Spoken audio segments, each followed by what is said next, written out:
Hi, this is CJ with LaView Security, and today we'll be showing you how to control your OnePT with your mobile device. Let's open your LaView One app. Select your OnePT. Let's look at the main interface. On the bottom of the live footage, you will find the control bar. You can play the previous recording,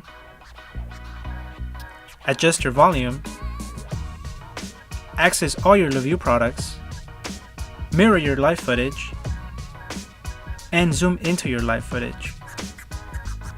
You can also view your live footage horizontally. When you tap, you have access to the live control bar. Below the control bar, you will have other control buttons. The pan and tilt allow you full control over the PT. You can take a full 360 picture of your surrounding area. Once completed, you can tap on the panoramic photo, and the PT will turn toward the selected area. The pan tilt button allows you to manually control the PT. You can tap on the arrows, or hold and move the center ball to your desired location.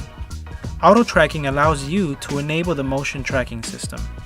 Simply tap the motion tracking and the PT will track any sudden movement. The speak button. The PT has a two-way audio function which allows you to communicate with whoever is near the camera.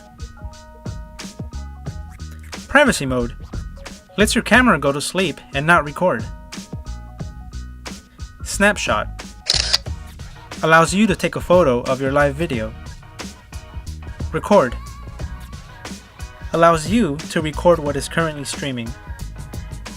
Video quality allows you to change between the different video resolutions: standard, high def, and Ultra HD. Below your control buttons, you can find the video history.